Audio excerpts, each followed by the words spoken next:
guys, and welcome back to Beyond the Whistle with me, Matty K. And we've got a slightly different podcast for you today. Obviously, there's no Premier League fixtures. We're into the boring international friendlies. And what we're going to do today is we're going to talk about mainly West Ham and Tottenham and sort of see what happens if one of them does get relegated and the sort of impact that they can have on the club. And to do that with me, as always, is the delightful Grace Wild. Ah, thanks. What an intro. How are you, Matty? What's this? What does that Don't mean? take the piss. Don't take the piss. I ad lib. I don't prepare anything for this. I just do what comes to mind. How are you? I'm okay. I'm good. Yeah, I've got one day left before I have to go back to work. So I've had a busy week in Wales. Lovely week though. Got to see the Wales Bosnia. I think it was Bosnia, not Bosnia. Yeah. That's what I think. It is me taking the piss out of you, and I can't even get a country's name right. Yeah, Bosnia. Yeah, I went to the Wales Bosnia game. That was interesting. Unfortunately, Wales was knocked out on penalties. I know you live streamed that game as well, didn't you?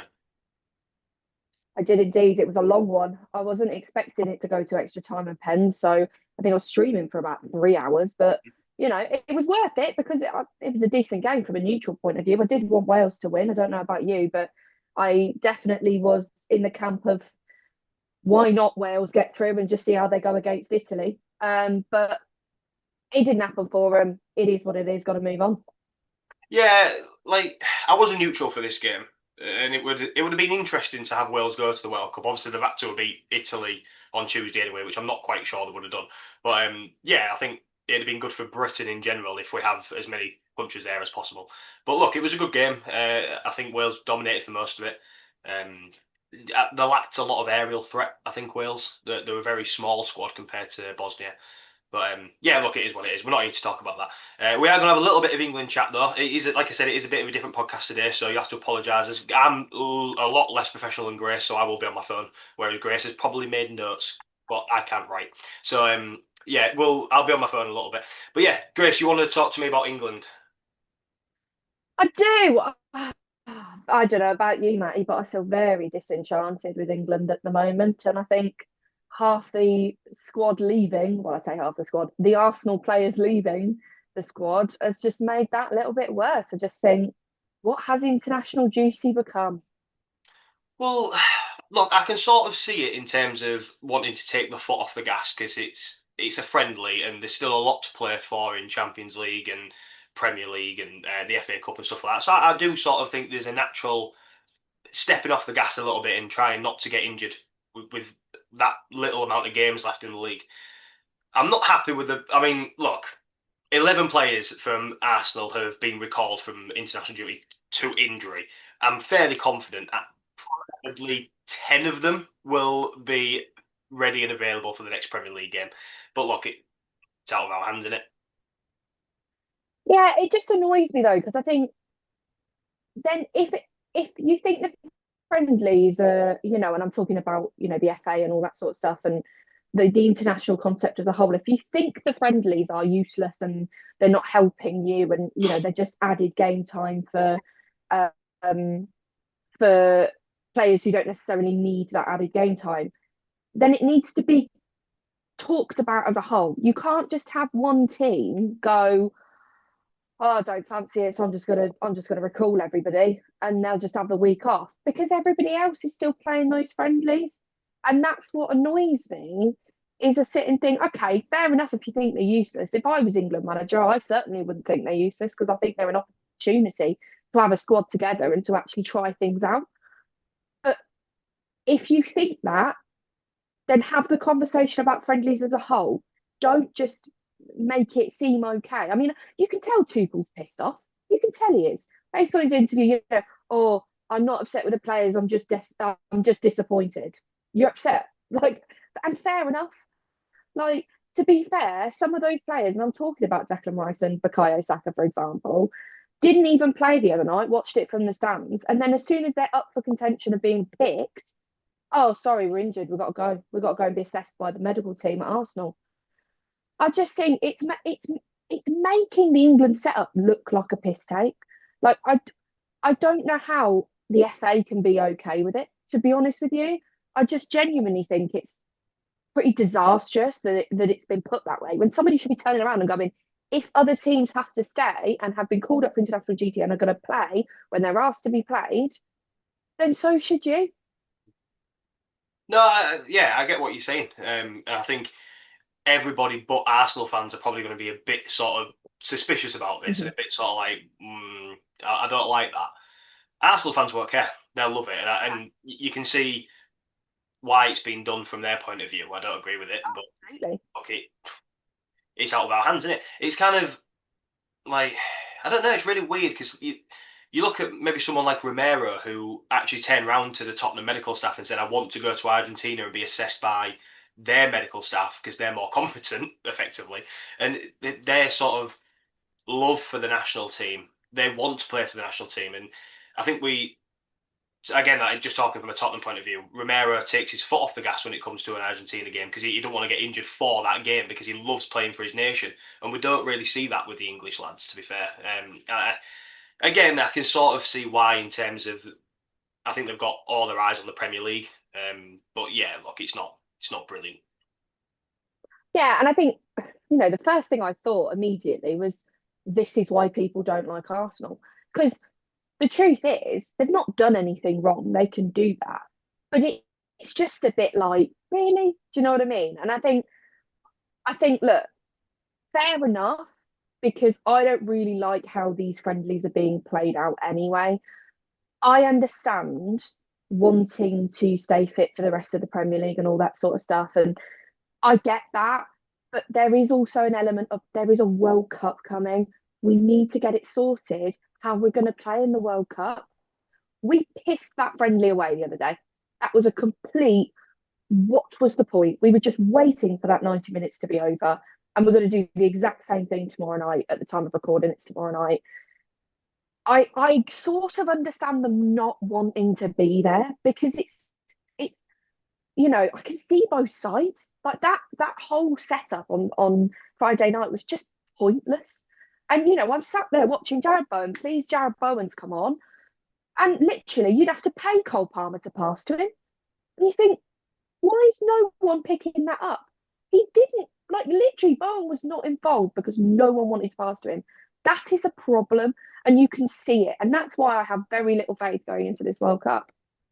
Yeah, and I think there's an argument to be had that there's probably too many international games now, especially with the Nations League, and I can see why they sort of brought that in because they wanted to make these competitions more competitive rather than just being a standard friendly. So I could see why they've done that, but I just don't. Yeah, look, I think you should just have your qualifiers, have your tournaments, and sprinkle the odd friendly in there just to keep the team fresh. Well, I think we're probably overdoing it with international, and there's enough football as it is, and that's why we're seeing this sort of foot off the gas for England. Yeah, and I think the timing as well. I mean, this is terrible timing The at the top and qualifiers, the bottom of the the table. teams like Wales and Italy who have to qualify for the tournament. Yeah, I'm back. I'm back. Um, Yeah, you're back. yeah. Yeah, sorry, teams like Wales and Italy who have to still qualify for the tournament, I can understand why. Like they fully have to play their games because they've still got a tournament to qualify for. But the part of qualifying means you're already qualified for the tournament. So why do we have to sprinkle? I know they're only friendlies, but why do we have to sprinkle games in between? Just let the players go have a rest. Well, and this is the thing, isn't it? You just think I believe there's a couple of friendlies before the tournament kicks off. That should be enough. Mm. That period of time should be enough. We're in a critical point at whatever point you're at in what you're aiming for. This is a critical point, whether that's European football, whether that's winning the league, whether that's Champions League, whether that's staying in the league. We're at a critical point, and even championship players and championship players are called upon, playoffs, things like that. It is important time in the season for everybody. And it just feels really strange to just stick 2 weeks in there where you're expected to play games that don't matter. It just feels odd. No, yeah, I agree. I do agree. Yeah, look, should we move on? Obviously, we've got another England game right around the corner, so we'll probably next week's episode we'll pick up a little bit more on that. And Yeah, and I'll be streaming tomorrow night if anybody wants to join that. okay, I'll jump in on that one. I'll be there as a regular viewer. I did try and jump in as much as I could on the other night, but obviously I was in the stadium, so You made it. It was amazing. It was like I had a reporter on the scene. It was amazing. It was, to be honest, I'd seen a couple of comments, but I couldn't really, and the signal in there was terrible, so I couldn't really pick up what was being said. But I know people were loving it, and you had a hefty number in there as well. I was impressed, mate. Yeah, I had about 250 at one point, which was Yeah, I liked pretty it. mental. Yeah, shall we jump into today's podcast? Obviously, like I said, I'm going to sprinkle a little bit of news in as we go along as well, if anything pops up. Obviously, at the time of recording, it is the 30th of March. It's 30th of March, and Tudor has been released by Tottenham Hotspur a day ago now, actually. And we're yet to hear anything on a new manager. It's looking likely it's going to be De Zerbi, but if anything pops up along the way, I will let you know. One thing that has popped up is Cardiff City's claim for more than 100 million in compensation following the passing of, is it Salah's death? Yeah, Yeah, yeah, which is being dismissed by the French court, so it doesn't look like they're going to be getting the 100 million. Uh, I think we spoke about this in the last podcast when it came to the passing of Igor Tudor's father. Some things are just bigger in football than money. And look, yeah, it's a tragedy for Cardiff in terms of a financial loss. Let it go. I know yeah, it's kind of like this could make or break certain clubs. And I know Cardiff are struggling financially as it is, but look, there's bigger things in football. Um, but yeah, that's all I've got to say on the topic. Shall we jump into today's podcast, Grace? absolutely. So we're going to look at West Ham and Tottenham, and then we might in another podcast look at Nottingham Forest and Leeds. And we're not going to focus too much on the teams that we think are already relegated, i.e. Wolves and Burnley, because we just don't really know much about the ins and outs of their clubs. Obviously, I'm a Tottenham fan, Grace is a West Ham fan. We know a little bit more about it than the others. We're going to try and speak to other fans of clubs and see if we can get their opinions, but we don't want to Yeah, talk about something we don't really know about. So we're going yeah, to, exactly. shall we kick off with West Sorry, I just want to say, like, that's the thing is we're not going to talk on it because we would be passionate. Do you know what I mean? And we're not seeing it from we're seeing it from an outside view. You know, I'm not necessarily going to comment too much on what's going on at Tottenham because you know a hell of a lot more about what's going on than I do. So it'd be wrong for me to sort of say, well, I know what's going on because you don't really, unless you're inside the club and have been for a while, you don't know. So if we were going to do it with the other teams, then we would definitely want a very committed fan to help us out with that. And even myself as a Tottenham fan, and I'm sure yourself as a West Ham fan, we don't know the actual ins and outs and the facts and the figures, but we can take an estimated guess at what's going to happen, and that's what we're going to do today. So don't take this as gospel. We're not, if we say Tottenham are going to be out for £300 million a pocket, it's just a rough estimate. We're not do not Mhm. take our word for gospel because we're not insiders at the club, but we can take a fairly educated guess at what's going to happen. Yeah, and we're also saying things from the perspective of things that have been officially dealt with. You know, there will be things that I talk about with West Ham that aren't official, if that makes sense. So I am sort of throwing a dart at a dartboard type situation because you don't know how much is being done unofficially. You know, we can only really report on the stuff that is officially put in the books and all that sort of stuff.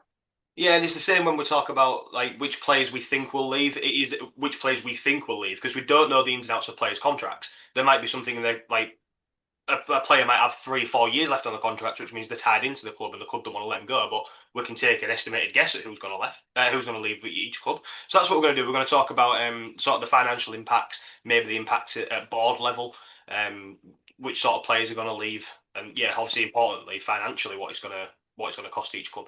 Grace, do you want to kick us off with West Ham? Yeah, I quite enjoyed doing the research for this one. I have to say, it's something that obviously is very deep rooted at West Ham. It's not, you know, this isn't something that's just come about of, oh God, what could happen? It's something that we've dreaded for a long time because of the reality of it. Um, I feel like the first thing is obviously the players. I want to talk about the players that would probably go. Um, because obviously, if people don't know, what tends to happen in footballers' contracts is there's a relegation clause of their wages are cut by 50% if you're relegated. And that to a team that have just come up whose wages are reasonably high, you know, in terms of football, not that high, but obviously the wages will be high.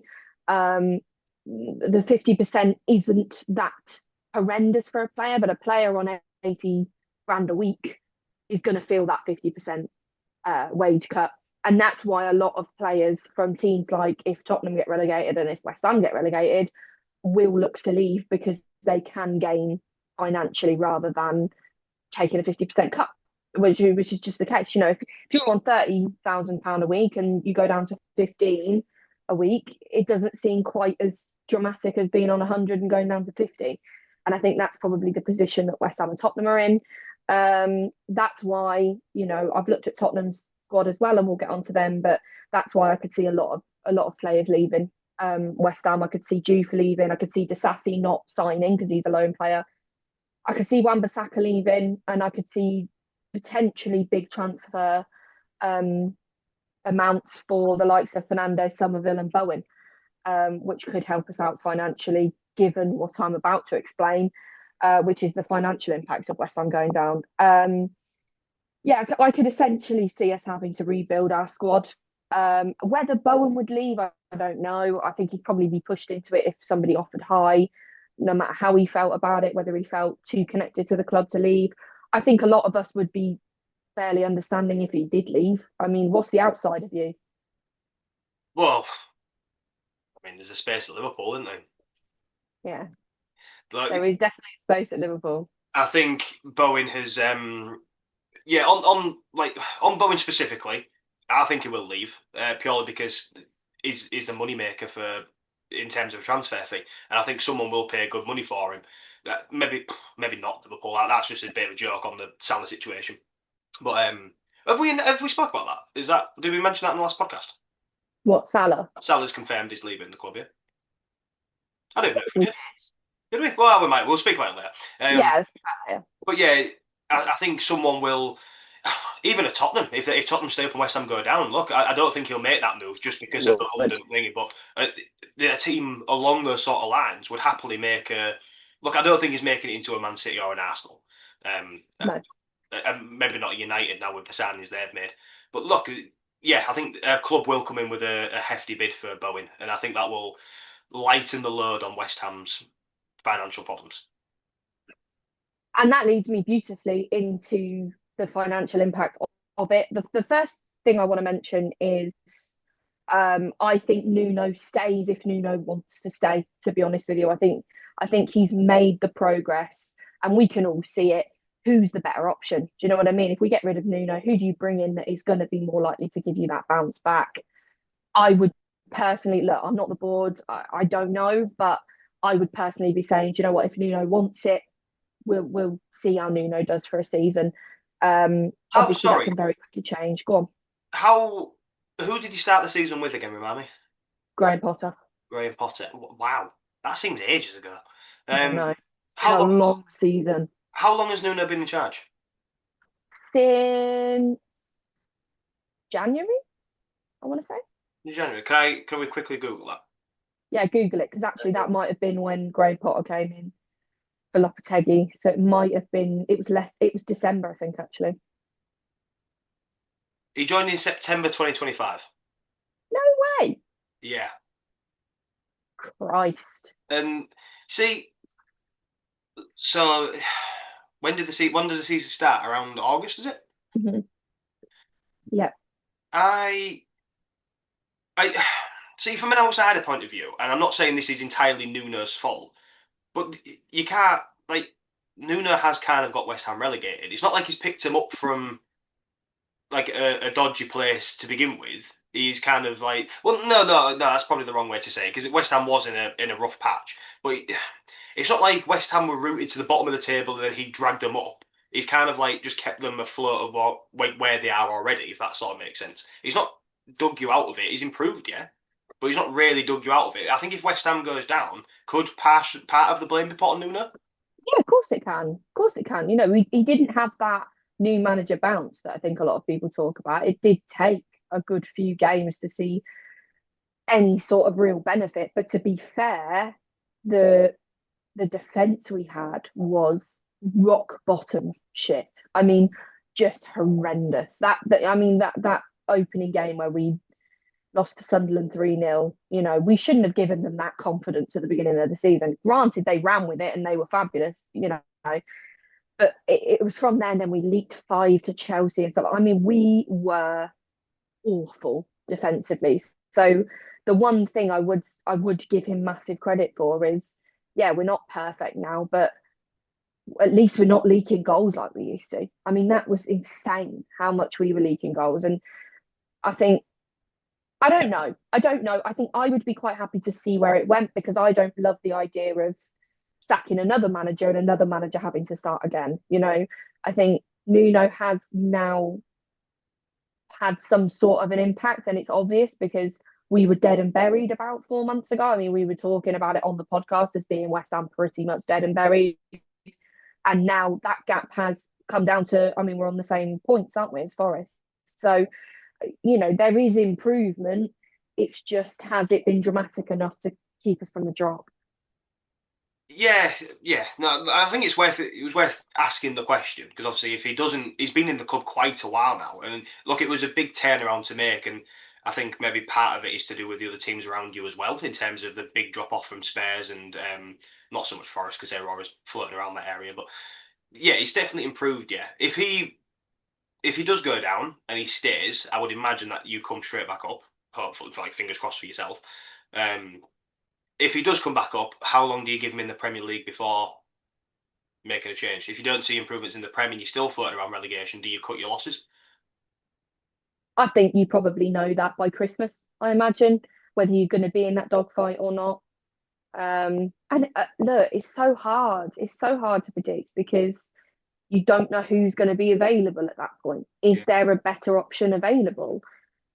And if someone like Carrick's floating about, then you maybe take your chance with someone like Carrick. I mean, at that point, what we're talking 18 months time or something, maybe even 2 years, he's probably pretty safe in another job at that point. So you just don't know who's going to be available, who's going to be the better option. But for me, I'm not a fan of sacking managers without having some vision of who else comes in. Yeah, no, fair enough. Do you want to talk us about the sort of financial impact then? You was going to lead on to that, weren't you? Yeah. So the one positive, I guess, that I want to mention straight away, so that I'm not just a Debbie Downer, is obviously there's match day income. I don't personally think match day income would be too badly affected if we went down to the championship because I actually think it might convince some West Ham fans who have given up their season ticket to potentially get it back again because it's a more traditional league. It's a little bit more, um, West Ham, if you know what I mean. We'd maybe be getting our spirit back a little bit. So we've got um, a fairly consistent fan base so I don't think match day income would necessarily be that big of an issue. However, I will end with the London Stadium because I think it's sort of a bit of a sort of tangent, but it's relevant. Obviously, the conversation is the owners, and I could do a whole podcast on the problems with the owners and all that sort of thing. But just financially, I mean, to put it into perspective, in 24-25, we reported a £104 million loss pre-tax, right? That's where we were at. The year before that, we were in 57 million profit.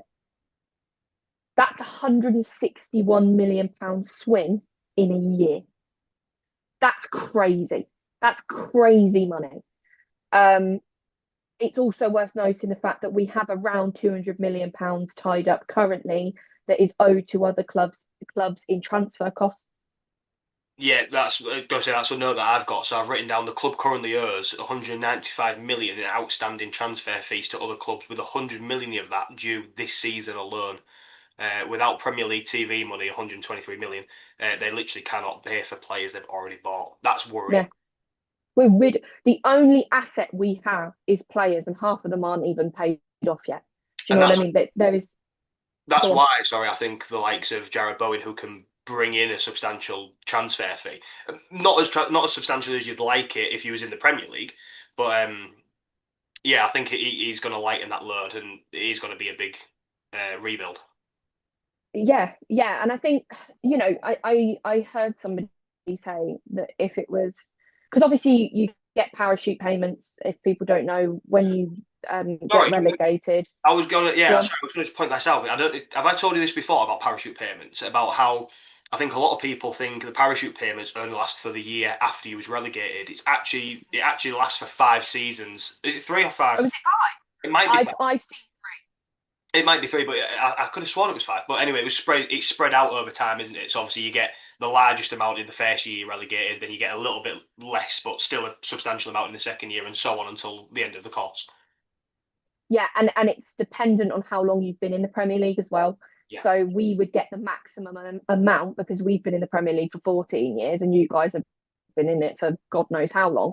So if either team got relegated, at least you would have, I think the parachute payment for the first year would be about 40 million. I think that's what it is, and then it reduces to 25, and then it just reduces slowly. And there is a structure, there is a financial structure where parachute payments could help lift the load off of things like that money that's owed.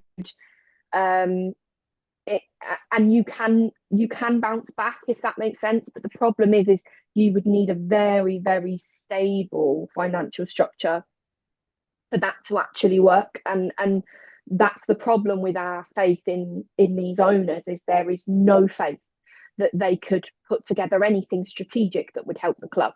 Because I mean, it's just a shit situation now. Like Gold Stake of the club, which is around 25%, I think, is still on the market. That's going to be even harder to get a buyer for.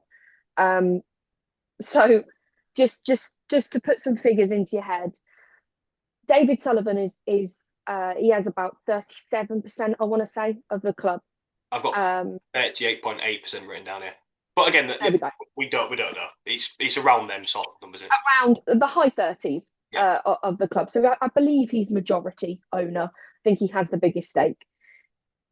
If you net what he's put into the club as well as what he's taken out of the club officially, this is not unofficial, this is only the stuff he's officially above board said he's taken out of the club. He has invested £15 billion into West Ham. Okay. That's it. That club is worth 500 million, supposedly. So if he sells it, I think he makes 14 times what he put in or something. What did you? Kretinsky, a minority owner, I believe has put in about 160 million, Yeah. to put it into perspective. So that's the type of dodgy dealings we're dealing with here. Of he is making himself money, and look, I don't know the ins and the outs. I could be very wrong, but everything points towards the fact that him and Brady are making themselves money rather than sort of trying to build the club. They're trying to build their bank accounts essentially. So you can essentially assume that their decision making is not based on football, it's based on finance. And this is where the issue is of that bounce back, is with parachute payments and things like that. There is a structure where you do bounce back, and you do quite well, and it doesn't affect you too much financially. But to be honest with you, I think they would be willing to put us in an even worse position to line their own pockets. Yeah. What did you say you had the club valued at? He reckons, so David Sullivan reckons he could sell the club for about 500 million, so 500 million. Oh, so So I've got again. I don't really know, but I had it valued at around 800 million, and then in the championship that could drop to 40%, which could finally trigger the full takeover at a discounted price. But again, I don't really know. but these are all of the things that, where's he gotten 500 million from?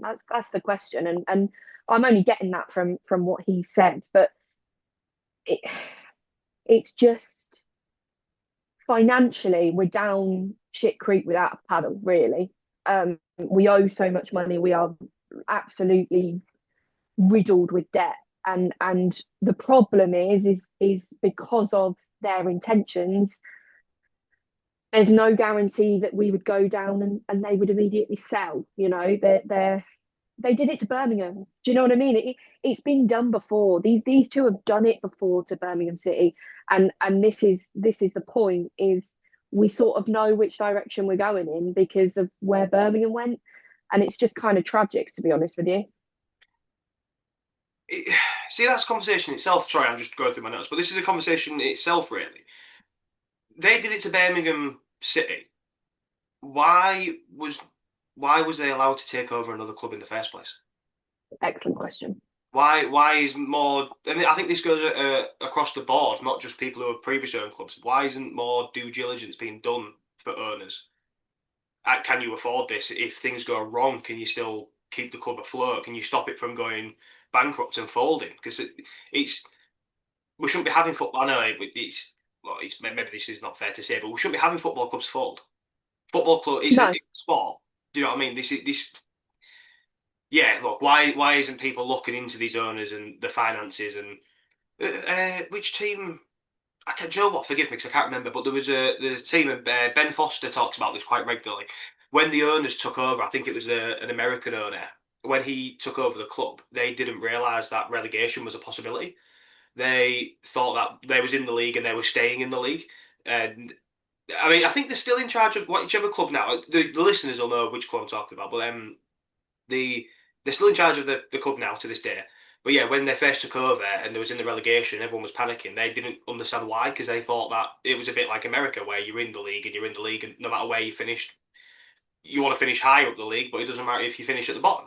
They wasn't aware that Mhm. relegation was a thing in England football. I'm like, how is that not being portrayed to you when you are taken over? How would you know what I mean? How have they been allowed to take Yeah. over a club, buy a club, not knowing that relegation is even a possibility? Like, and it just blows my mind how the average person potentially can't get a mortgage or can't get a credit card because we have all the background checks to make sure that, we could do it. So why are they not, really, like you said, I mean, if it's been done to Birmingham City, how can they go and invest in another team and become majority owner of another team? It is just mind-boggling. And I mean, we haven't even gotten on to the London Stadium yet. I mean, it's just ridiculous. You wanted to talk about the oh, there we go. It's Blackburn owners. Um, well, I see this article's going against it. Apparently, they did know. But a lot of like I said, Ben Foster's talked about it on his podcast, and it said that the owners weren't aware. Um, but yeah, you wanted to talk about the financial impact on the taxpayer. Is that correct? I do because the And London this is Stadium is a publicly sorry, this owned. is a unique problem that West Ham have got due to your stadium being the former Olympic Stadium. Yeah, exactly. So the London Stadium is publicly owned. We simply rent it off of them on match days. That's the position we're in. I believe the stadium loses, or hang on, let me read it again. Yeah, the stadium loses money every home game, I believe. So we rent it. The stadium loses money every home game. Now, obviously, in the Championship, you've got 23 home games. In the Premier League, you've got 19. So it's obviously going to lose more money, isn't it? There is also the rent issue, which is the taxpayer issue, where obviously we'd be paying less rent to rent it out for home match days. And it's potentially as low as 50% of what rent we pay now. That obviously needs to be subsidised by the public because it's a public owned stadium. And they reckon the public subsidy is around £2 to £2.5 million cost to taxpayers every year. So you don't want West Ham to be relegated because yes, it would have a very little, individual um, impact, but it's bad news, really. In many ways, it is very bad news. Yeah, for those who aren't aware, the reason I'm pretty sure you all are, but the reason why is this used to be the Olympic Stadium when London hosted it in 2012, and basically we wanted London wanted to keep it as what it was. Um, like another club could buy it, like West Ham. I think Tottenham were looking at it as well. But part of the deal was they had to keep the running track around the pitch as well. And then obviously West Ham came in and outbid. I'm so glad you did that because I'm sorry, mate, but it's this terrible stadium for football, isn't it? But yeah, look, it's owned by the taxpayer. Is this? Have I Mhm. got a drink delivery? Oh, Got a drink brilliant. delivery. What we got? Thank you. Do we? Do you know? Sorry, guys. Do you know where the phone charger is? Fine. Yes, I was looking for it pre-recording. I can't find it. Yes, please. Thank you. I've got a good PR team, haven't I? Great. Yes, sorry. Yeah. yeah, it's owned by the taxpayer essentially, and that's the reason why. Is because after the London 2012 Olympics, sorry guys, 1 minute, they wanted to keep it as what it is effectively, and didn't want to just demolish it.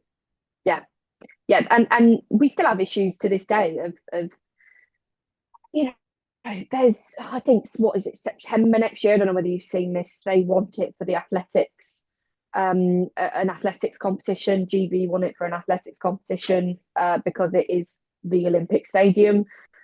And West Ham have turned around and said no because we have home matches.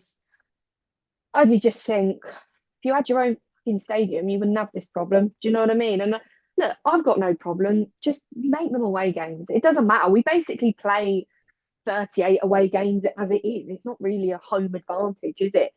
So yeah, just But let them have it. It's the athletic stadium. You knew what you were getting into. Just let them have it. It just I, annoys me. I don't know how long that would be for, but the Hull City Council are very accommodating when it comes to Hull Fair. I don't know if you've seen Hull Fair. It's No. like it's the largest travelling fun fair in Europe, and it's just we've got a technical delivery now. Thank you. Um, Yeah, it's the largest travelling fun fair in Europe, and it's held on the car park of the Hull City ground. So obviously, during the week and a half that the Hull fair's here, the car park's out of use. So obviously, no fans could access the stadium anyway, and they're very accommodating. So during that week and a half period, I think we missed like 2 games. It's only 2 games to be fair, but they're always played away from home during that 2 week period. I would assume the athletics probably goes on a little bit longer than that, so maybe it's a bit harder. It's only three. Oh, it's I only three. think it's only three. Yeah, I mean, if you can work it around the FA Cup, you've probably been knocked out by then anyway, so it won't really affect it. No, I'm only joking. Have you got anything else that you want to add on West Ham's relegation?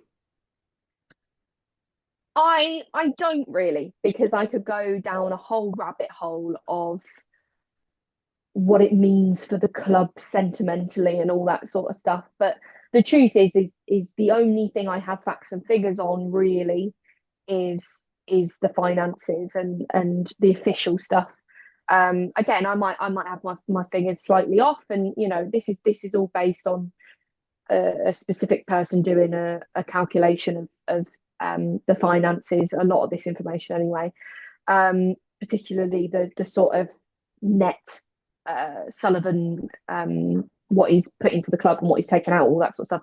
That's all come from a specific source that I believe is close to the club.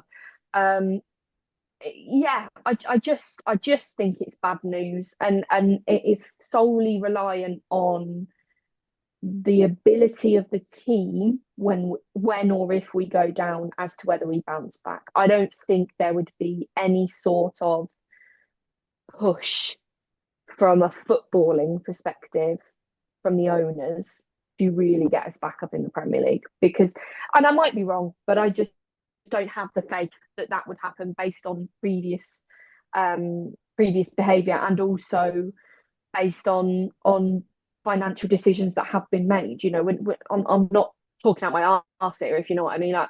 This is stuff that is fairly available to most people. I think honestly, we need to stay in this league. We need to stay in this league. Otherwise, we potentially do a Sunderland, and it would, you're talking double relegation. Who knows? Because we're going to get completely bought if we go down anyway. Because we won't have anybody good left. We'd have to do basically a whole squad rebuild. It just feels catastrophic, to be honest with you, if we go down. I know you've mentioned a couple of names. Do you want to run through the squad very quickly and just tell me whether they stay or leave? I can indeed. So I think obviously we are lucky that we are still seen sort of as the academy of football. So our academy players are pretty good. You can pretty much guarantee that they would stay with us. I We've think got a few players. I think it's Well, safe to say loan players as well. They're probably going to be out the window, aren't they? They're not going to sign for a championship club, I would imagine so. no, no, no, no, no. No, it would be. I imagine we'd probably keep a hold of Hermanson. Maybe Mavropanos would stick about. And I think some youngsters who have had some really and we will appreciate their time they've had in the Premier League this season if we do go down because it'll be experience that is necessary. The likes of Potts and Skulls will probably stick about because they've gone through the academy. I'll be honest with you, I think Ariola's out the door whether we stay up or we go down. I think he's probably leaving. Juice, he wouldn't stick about, I don't think. Disassi wouldn't sign. Magassa would probably go. He's too young. He doesn't need to be in the championship. Somerville would be bought. Fernandez would be bought. I'm pretty sure Boa would be bought. Um, Traore, obviously the loan, it would just wouldn't go any further. I could maybe see us keep hold of the likes of Kilman. Wilson's just signed a 1 year contract extension. I could maybe see him sticking about. Patty and Pablo, have they proved themselves enough that they could move from a Premier League side that have been relegated? I'm not sure. And Souček, I don't know. Souček might go back to might go into Europe or something. I think he's probably a bit too good to be in a championship side. I think we get ravaged, to be honest with you. But I've looked at both Spurs and Forest, and I think we're all in the same position, really. I think we all would be ravaged. 100%. It's kind of hard to talk about players because obviously we can't sell everybody. You know what I mean? Some players are going to have to stay regardless. You need a squad. Um, Yeah. so, like I said, we can take an estimated guess at who's going to leave, but it is difficult. Just before we move on to the Tottenham side of it, in a word or two, what would it mean to you if West Ham are relegated? I think my heart would sink. I genuinely, because it feels like the beginning of the end, if you know what I mean. I think I'd be, I would be gutted, absolutely gutted. I'd get into it and I'd be in for the championship and I'd gain my love back for the sport again because I know I would. But in the moment and a few weeks afterwards, I imagine I'd need a little bit of a break from football because that would just crush me, I think. You've got a World Cup to take your mind off it, though, I suppose. Yay, England disappointment instead. Woo! Should we move on to Tottenham? Let's move on to Tottenham. Go on. Quite difficult this one, I think, because I think with West Ham, I think we spoke after the recording last week, and we sort of said West Ham will definitely have some sort of plan in place for relegation because I think out of the two clubs, West Ham are always more, or we think West Ham will be more likely to be relegated than Tottenham. They're all, at least going into a season, they're more threatened by relegation than I think Tottenham would be. Uh, so I would imagine that they do have a relegation plan in place regardless. I think you'd be naive not to. I think even Man City, especially with all the charges that they've got over their head, would have some form of relegation. I'm fairly confident every club up and down the country has a relegation clause in the players' contracts, regardless of which club you're signing for. So I think that would be covered. But yeah, it's kind of harder to see what's going to happen with Tottenham because I just don't think anybody at the club expected to be in this situation. I think that Mhm. it's their fault where we are. They've fully put themselves in this situation. But I think it's safe. It's fair to say, isn't it, that it was least expected. Um, Yeah. Feel free to disagree on that from West Ham point of view. No, I totally agree. We'll start with the financial impact. Again, this is kind of a bit of an odd one, really, because the stadium obviously it costs billions of pounds. I'm not sure if with all of the concerts and stuff that they have going on there, that might balance it a little bit.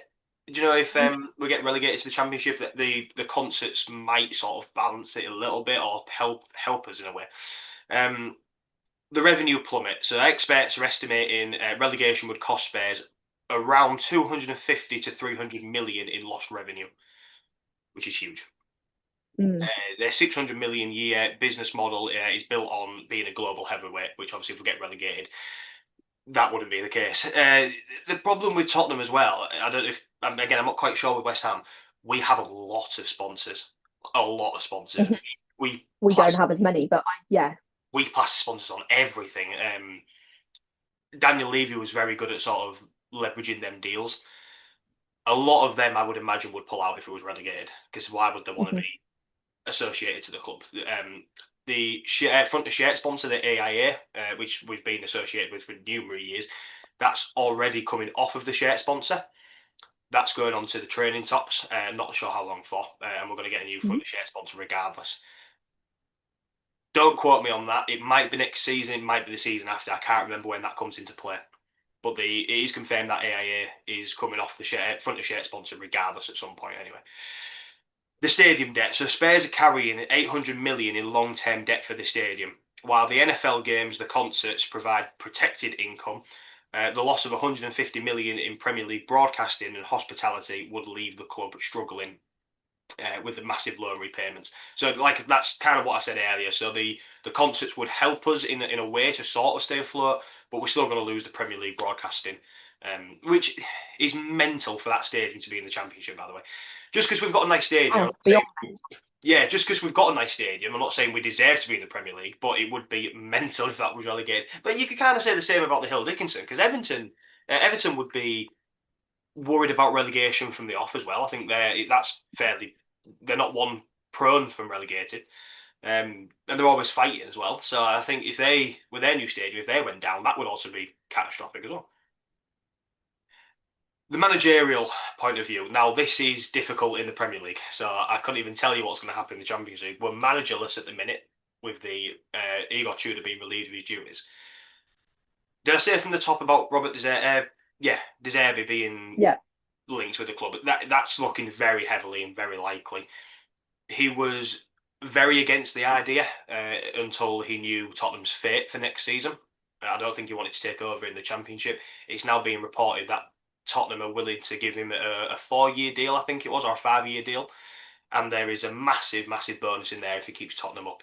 And I Hmm. believe there's a clause in there if we get relegated, he can be relieved of his contract, which financially, again, wouldn't be ideal. No. Uh, what else have I got here? So it's kind of like again, it's kind of hard. Like who really wants that job? If we go down to the Championship, I think maybe Robbie Keane might be a shout. Mm. He's done very well over there. Where he's at the minute. What He about someone like Ryan Mason? see. So there's a lot of like Ryan Mason's been. Well, no, sorry, Ryan Mason is one of the names not being floated around right now, which is I'm surprised because obviously he's done the job in the past. With after Jose Mourinho was sacked, he took over the cup final against Man City and he lost that 1-0. I do think that's a game Jose Mourinho could have won, but bye bye. He also took the interim job as well, didn't he? After Conte left, and I think he did Yeah. it with Stellini, which was just that was a disastrous time as well. It's hard. I think the West Brom situation kind of tarnished his reputation a little bit. Uh, Hmm. I'm gonna say that I don't really pay much attention to that because since he left, the club haven't really improved. They're still struggling in the league regardless. That tells me there's an issue at the club level rather than the managerial level. So I wouldn't really take too much from Ryan Mason's managerial experience. Does that make sense? Hmm. Uh, again, we kind of it's a really really sort of weird scenario because obviously we're all still quite up in the air from Daniel Levy leaving the club. I don't think anyone Hmm. really sort of expected that. It kind of came out of the blue a little bit.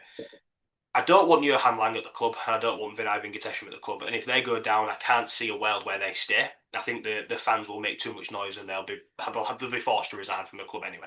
So there's going to be a big uh, boardroom shift as well, I would believe. In terms of selling the club, again, it's very very difficult to say. I can't see the Lewis family selling until they're back in the Prem and making money again. If that makes sense. I don't want. They've built Tottenham as a brand. If they had maybe sold after the Champions League final, that would have made more sense because they've got to Hmm. probably where the heights that they could have taken them. Now that their value and appreciation is slightly dropping a bit, if they drop into the Championship, I don't think they'd want to take that much of a hit. They'd want to rebuild until they're at a point where they think, okay, now is the time to leave. Does that sort of make sense? Yeah. Yeah. Yeah. Yeah. It's pretty much the opposite of West Ham's ownership, where it almost wouldn't matter for them because they've been sort of fleecing the club for long enough that they've almost made their money, if that makes sense. Yeah, Um, Whereas they're in a different position where they do want to sell at a point that is profitable to them. yeah. And you're right. I think just giving in and if you've got the financial means to build again and get yourself back up to the Premier League, then your final sort of payday is gonna be much nicer than if you attempt to quick sell um, going into the Championship. One thing that is a bit of a factor, so I'll read what I've got written down here. Daniel Levy stepped down as executive chairman in September 2025, but still holds a just under 30% stake. Reports suggest he is trying to sell his 30% stake for 1 billion. Relegation would make this valuation laughable, pretty much impossible, potentially trapping the club between legal and ownership limbo between the Lewis Family Trust and the potential US investors. I'll be honest, I'm not quite sure what that means in terms of selling the club. Obviously, Levy has a 30% stake somewhere, whether it's in the club or I don't think it is in the club. I think it's actual part of the Lewis family group that he has Okay. the stake in, which is why it's a bit sort of harder to sort of sell because he has to agree to certain aspects as well. Um, you could maybe have an argument of why was he allowed 30% stake in the first place? Hmm. We'll never know. Now, this is the hardest part: is the players. Because, like I said, we can't sell everybody. I think everybody would want to leave. Hmm. It really is. Reports are suggesting that as many as 15 star players want to leave the club. You can take your own opinions of what you class as a star player, and I'll go through the each sort of Hmm. player in a minute and say which one I think will leave. The loan problem, high earners like Kolo Moani and João Pedro, currently on loan, would have their options declined immediately. So if we are relegated, the options to buy João Plino and Kolo Moani end instantly. In terms of Kolo Moani, I'll drive him to the airport myself. I think the guy's an absolute donkey. Um, João Plino, if we stay up, I wouldn't be opposed to buying him. The only silver lining, the relegation roster would be built around Archie Gray, Lucas Bergwall, and Mikey Moore, and it would be a total reset focused on the academy. And that's a very, very last minute silver lining. Do you know what I mean? Like Hmm. Yeah. relegation for Tottenham would be disastrous, I think. But yeah, there would have to be a sort of focus, and I think uh, Archie Gray would sort of be the focal point for the championship. Should we run through the players and sort of think about who's going to leave and who's going to? Have you got any questions on anything that I've just mentioned? No, I don't think so because I think it probably the reason we're having this conversation is because it's a big deal for West Ham to go down, and we've only been in the Premier League for 14 years. Do you know what I mean? It's massive financially if you guys go down, and not in terms of the bigger hit. It's more the long lasting impact. For those that invest in Tottenham, I don't think anybody would have considered relegation for them.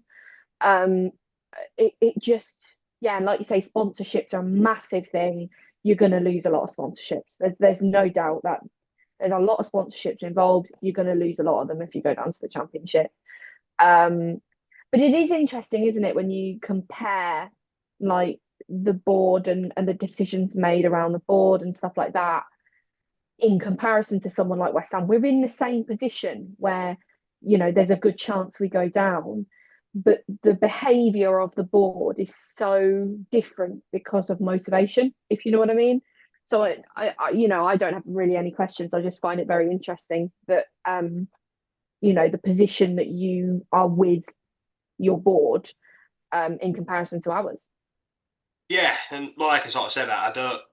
I think Vinay and Land should leave the club now, regardless of relegation. And I think what they've done to the club, and I've made it very clear to you, haven't I? These are ex Arsenal and ex Aston Villa employees who were basically sacked or demoted from their position because they wasn't doing a good enough job. And I Mm-hmm. think, like I explained to you, I think Tottenham saw it as a coup to get them into the club, and it wasn't. There's a reason why they're not in the position that they're in, and it's because they're not good enough at the job. Yeah, I think yeah, and look at where we are. It's kind of similar to what I said about Thomas Frank. Was Thomas Frank holding Brentford back? Look at where they are now compared to I think they was happy just sort of like surviving. And once they let Frank go, or well, Frank chose to leave. Look at where they are now in the league. And I think, sorry, a similar argument could be had with Johan Lang and Villa. Once they let him go, look at where they are now. And I'm not saying that it's solely on these individuals. No, Because no. it's not, because a club is more than just one individual person. But it's got there's a pattern occurring. Do you know what Yeah. I mean? Yeah, there's lots of variables, but you can't ignore a bit of a red flag, if you know what I mean. Lots of variables, but that seems a bit too, It's, coincidence driven. Tottenham just seem a bit like a bit of like a dodgy X. Like there's so many red flags dotted around, and they just keep draw rather than getting rid of the red flags, they pull them all together and bring them into one, and you've got this one walking red flag in Tottenham Hotspur. One It's big toxic relationship. yeah, that is what it is.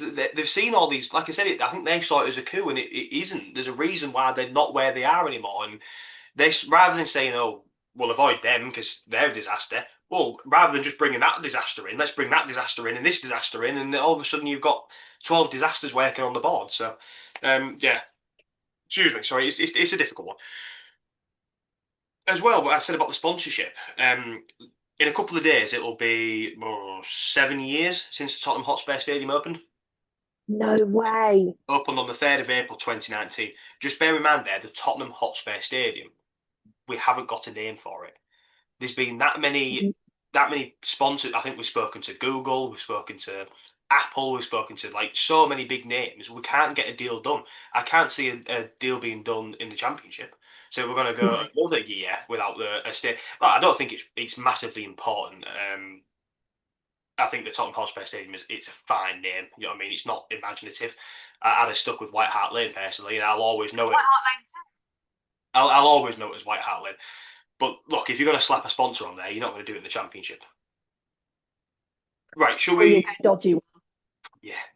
Shall The we We talk? Buy Any Car Stadium. Yeah. What's the John Smith Stadium? Who's that one?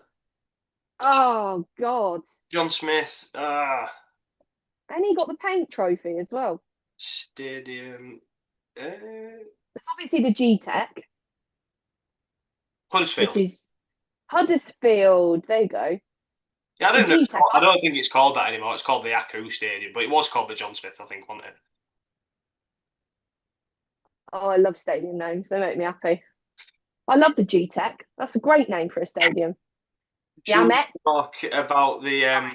No, no, Talk about the squad. it's fine. Should we talk about the players and who is likely to leave the club? Hmm. So we're going to starting with Vicario. I think he's gone regardless of what happens now. Yeah. Not for that. I think we do need a better goalkeeper anyway. But yeah, I think he's gone. I would love if we do stay up to make a move for Jordan Pickford if he goes for it. I've heard I've heard Dean Henderson's name flying around as well.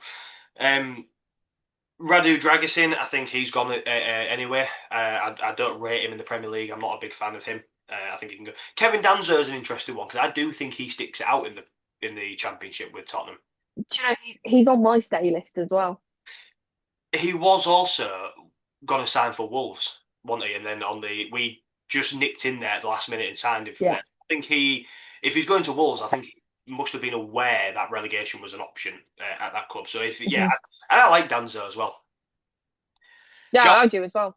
João Palhinha, he's on loan, he's gone. Xavi Simons, this is a big sort of question because he's like our biggest, most recent signing.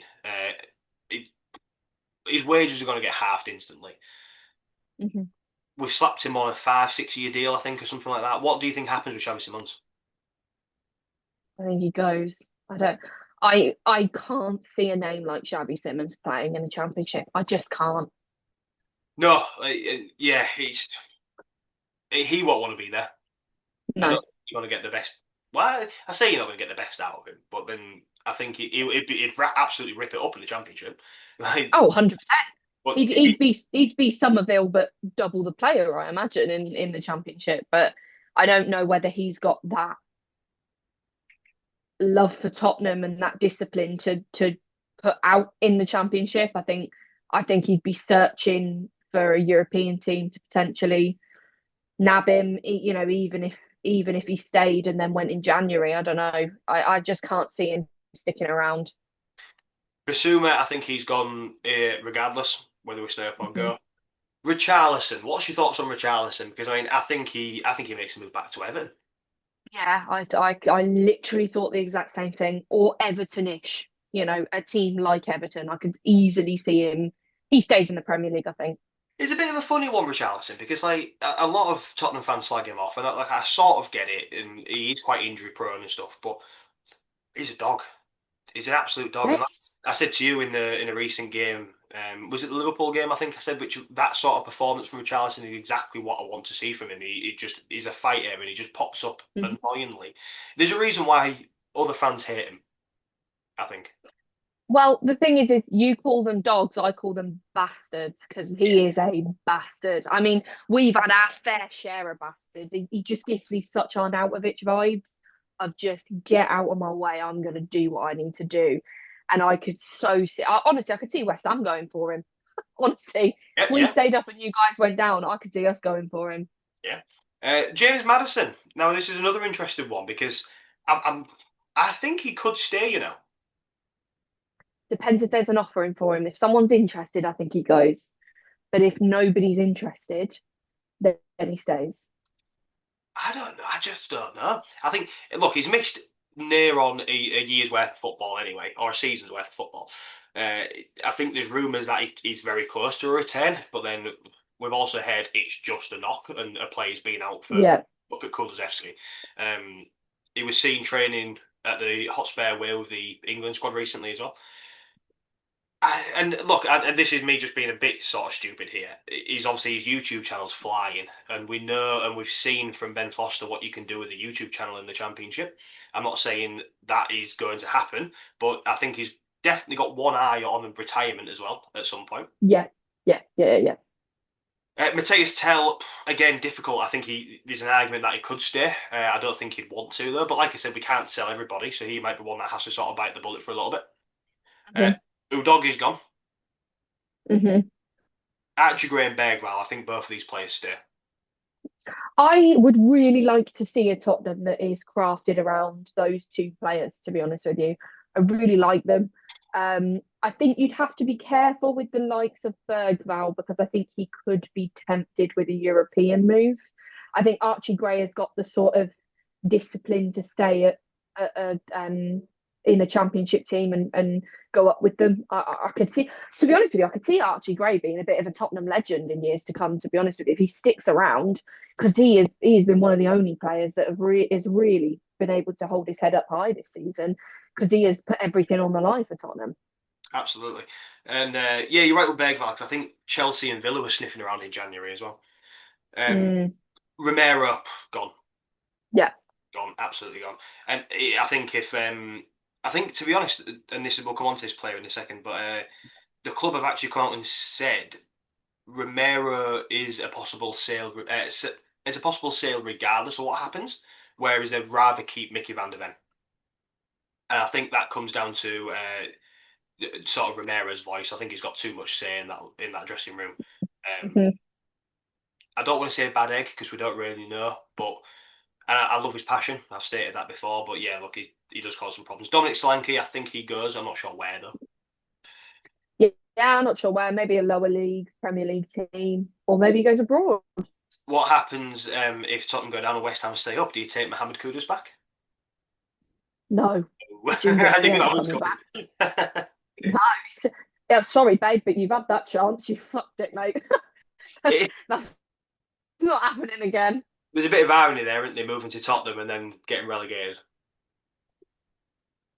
What do you A think of little this? bit. What do you think of this one, You know, Dejan Kulusevski? I really struggled with putting him in a category, because I think he's too good to be in the championship, but I don't know whether he's on anybody's radar currently because of the injuries. And I think actually, would it be so bad for him to spend a season in the championship? Because he is the type of player that makes the difference in the championship. And I don't know whether I fully believe he'd stay, but I think there's a chance of him staying. I would, and genuinely, I wouldn't be surprised if we never see Kulusevski play football again.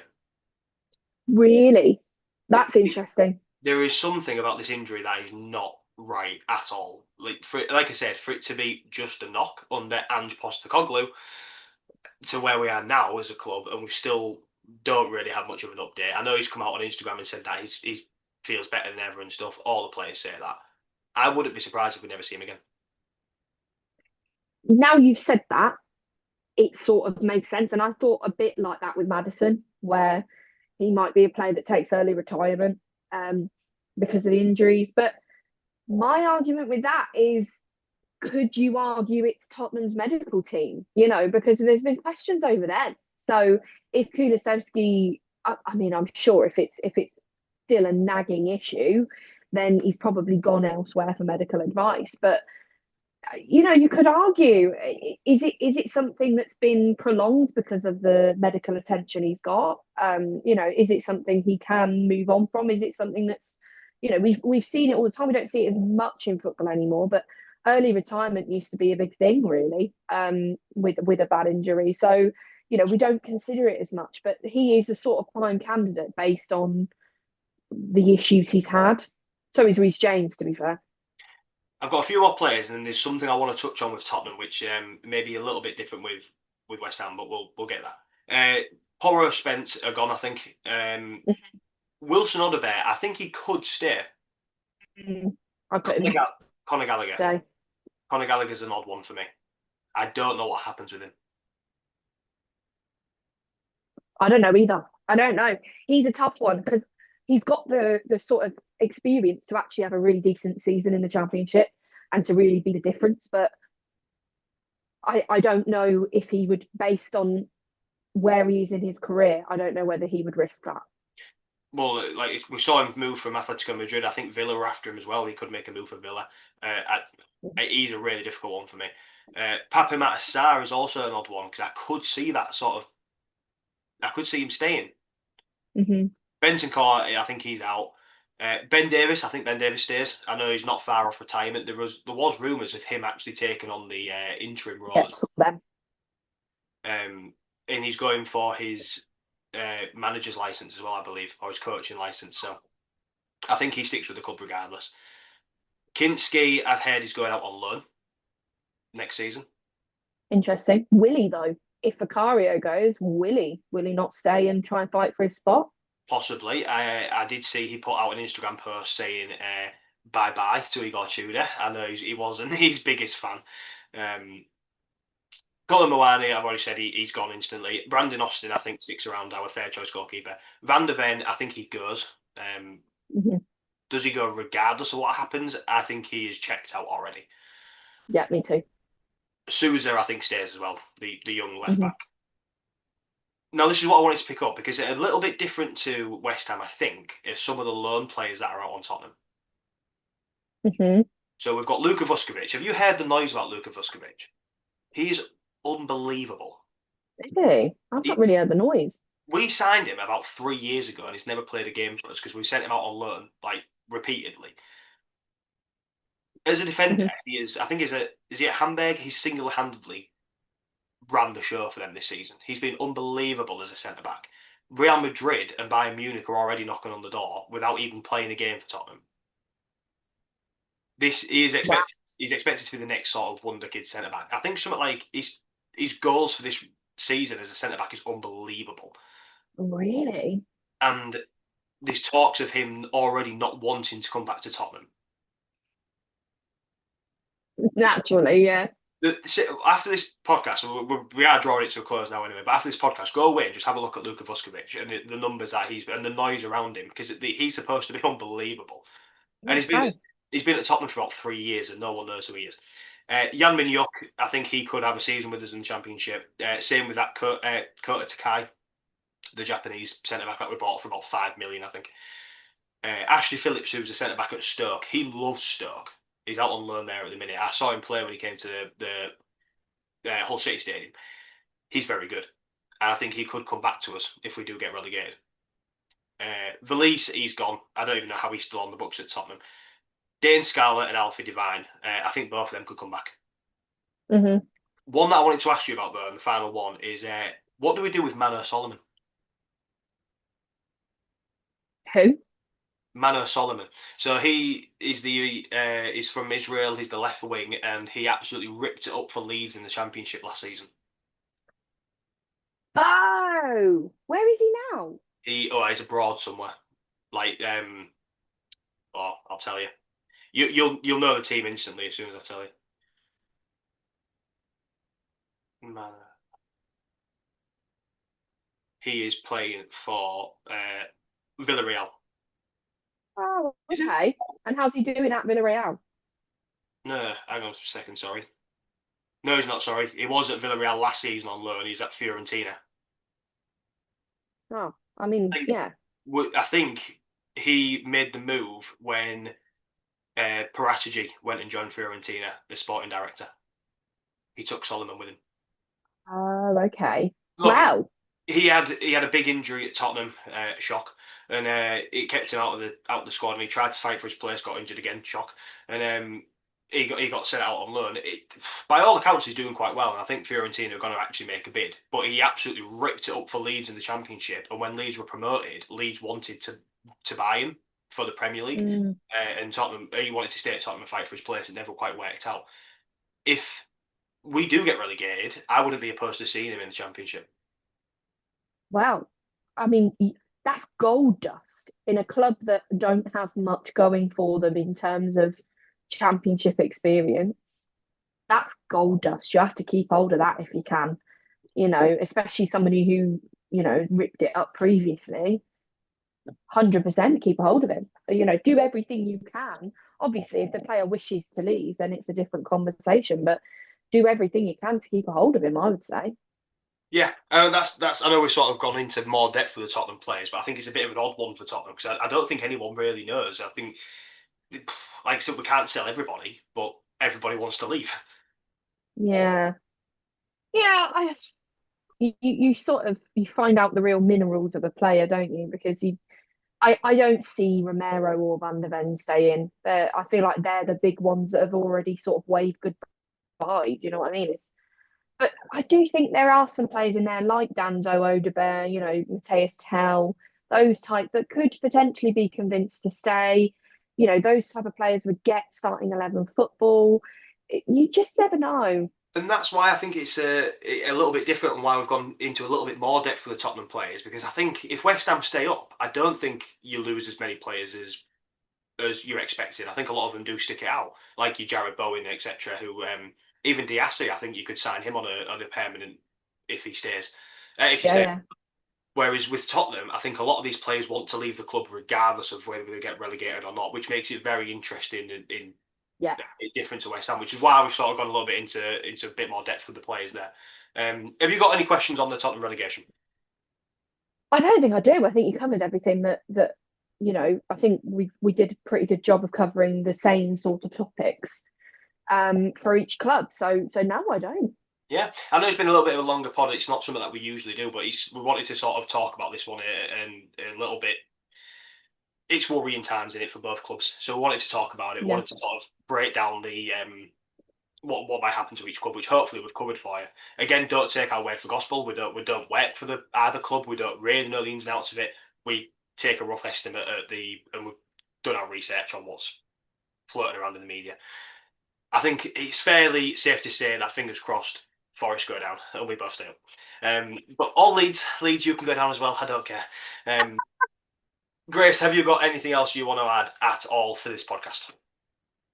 no, I don't think so. I think, for a game week that's not been a game week, I think we've done pretty well at content that's new and refreshing. I feel like we've done all right. So yeah, I hope people enjoyed this concept because obviously we're getting up to the sort of off season, if you like. So it is going to be more of these sort of formats, and obviously we've got the World Cup coming up, so it might not be as much.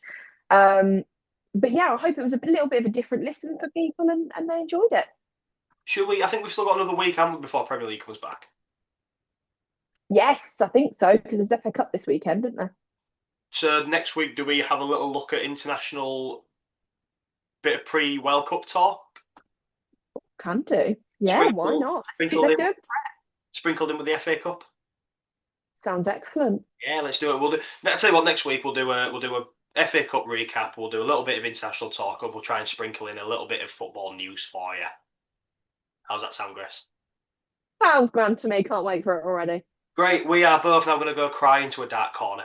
Thanks for listening, guys. If you haven't already, make sure you hit follow, hit like, hit the bell icon, do whatever you need to do. You guys get told by all your favourite content creators, including us. There you go. Chuck that out. Oh, Grace, we've not heard it today. I've heard that this podcast was very delightful. This podcast was absolutely delightful and in many ways delicious. Thank you very much. It was a very sexy podcast, and I hope you guys really enjoyed listening to it. It still does not feel right coming out my mouth. Guys, thank you for listening, and yeah, tune in next week. Bye.